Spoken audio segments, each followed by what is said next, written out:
কাঁদতে কাঁদতে গেট থেকে বেরিয়ে পুলিশের আউটপোস্টে যাচ্ছে কমপ্লেন করতে, সেটা আপনি জনসমক্ষে দেখাচ্ছেন। আপনি করিডোরের ভিডিও দেখান না। আপনার চেম্বার থেকে যখন বেরিয়েছে অভিযোগকারিনী, আপনি ভিডিও দেখান। আপনার যদি ক্ষমতা থাকে আপনি রিলিজ করুন। শ্লীলতাহানি বিতর্কে রাজ্যপালকে নিশানা অভিষেক বন্দ্যোপাধ্যায়ের কি বলেছেন বিস্তারিতভাবেই আমরা জানবো এবং আপনাদের জানাবো। আমাদের সঙ্গে আমাদের দুই প্রতিনিধি এই মুহূর্তে সরাসরি রয়েছেন। প্রবীর চক্রবর্তী এই নিয়ে আমাদের বিস্তারিত জানাবেন এবং সিসিটিভি নিয়ে যা আপডেট সামনে আসছে তা নিয়ে আমাদের আরো তথ্য দেবেন পিয়ালি মিত্র আমাদের প্রতিনিধি। প্রথমেই প্রবীরের কাছে যাব। প্রবীর, যে জায়গা থেকে আমাদের আরো জানাবে এই বিষয় নিয়ে, তার আগের অংশ আপনাদের জানাই, কারণ অভিষেক বন্দ্যোপাধ্যায় তিনি বলছেন রাজ্যপালের এত ভয় কেন, অভিযোগকারিনীকে আরো অসম্মানিত করেছেন। করিডোরের ভিডিও দেখান হিম্মত থাকলে, আপনার মেয়ের থেকে ছোট তাকে শ্লীলতাহানি করছেন, কেবিন থেকে বেরোনো সিসিটিভি ফুটেজ দেখান। রাজ্যপাল পদের কলঙ্ক আপনি তো অভিষেক বন্দ্যোপাধ্যায়, চাকরি দেওয়ার নামে শ্লীলতাহানি করছেন রাজ্যপাল ইস্যুতে রাজ্যের সুপ্রিম কোর্টে যাওয়া উচিত, এই সওয়াল অভিষেক বন্দ্যোপাধ্যায়ের। প্রবীর আমাদের এই নিয়ে আরো বিস্তারিতভাবে জানাবেন, কিন্তু তার আগে আপনাদের শোনাবো অভিষেক বন্দ্যোপাধ্যায় কি বলেছেন।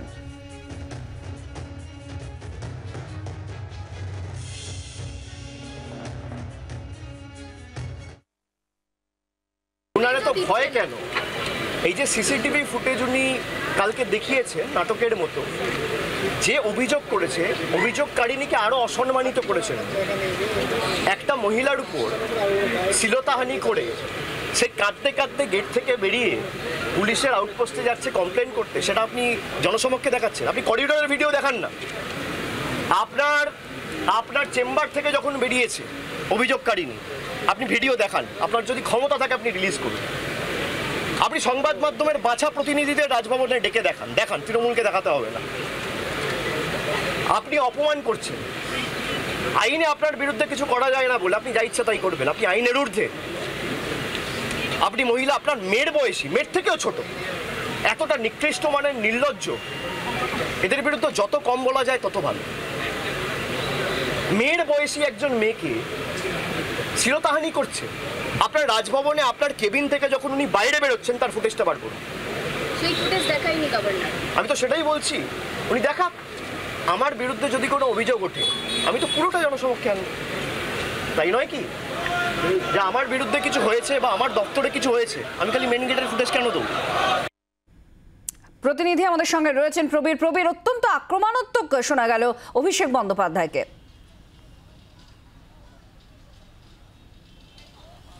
দেখো, রাজ্যপালের যে বিষয় নিয়ে অভিযোগ সামনে এসছে সেই বিষয় নিয়ে আরও একবার সরব তৃণমূল কংগ্রেসের সর্বভারতীয় সাধারণ সম্পাদক অভিষেক বন্দ্যোপাধ্যায়। বিশেষ করে যে ফুটেজ রাজভবন থেকে প্রকাশ করা হয়েছে সেই ফুটেজ নিয়ে অভিষেক বন্দ্যোপাধ্যায়ের দুটো বক্তব্য। যে এক, যে যার শ্লীলতাহানি হয়েছে তাই সেই ফুটেজ এইভাবে জনসমক্ষে আনা যায় কি না সেই প্রশ্ন তুলেছেন অভিষেক বন্দ্যোপাধ্যায়। যে এইভাবে ফুটেজ আনা মানে হচ্ছে যে মহিলা অভিযোগ করেছেন তাকে আরও অসম্মান করা। তারপর অভিষেক বন্দ্যোপাধ্যায় দাবি করছেন যদি ফুটেজ আপনি জনসমক্ষে আনছেন তাহলে সেই ফুটেজ আনান আপনার কেবিনের, আপনার চেম্বারে যেখানে এই ঘটনা ঘটেছে বলে অভিযোগ, সেই চেম্বার বা কেবিনের কেন ফুটেজ আপনি জনসমক্ষে আনছেন না? প্রয়োজন হলে আপনার পরিচিত লোকদেরকে দেখান, তৃণমূলকে দেখাতে হবে না, পরিচিত সাংবাদিকদের দিয়ে আপনি ফুটেজ দেখান, কিন্তু কেবিনেট দেখান এবং আপনার চেম্বারে দেখান যেখানে অভিযোগ উঠছে। তাহলে সেটা কেন দেখাচ্ছেন না? আপনার এত কিসের ভয়? এই প্রশ্ন তুলেছেন অভিষেক বন্দ্যোপাধ্যায়। পাশাপাশি অভিষেক বন্দ্যোপাধ্যায়ের বক্তব্য যে রাজ্যপাল আইনের ঊর্ধ্বে বলে তিনি যা খুশি তাই করতে পারেন না। তাই অভিষেক বন্দ্যোপাধ্যায় রাজ্য সরকারের কাছে আবেদন করেছেন যে রাজ্য সরকারের উচিত যে এই সমস্ত কিছু নিয়ে রাজ্যপালের বিরুদ্ধে সুপ্রিম কোর্টের দৃষ্টি আকর্ষণ করা, যে তিনি কি আইনের ঊর্ধ্বে, তিনি কি এই সমস্ত কাজ করতে পারেন আইনের ঊর্ধ্বে বলে।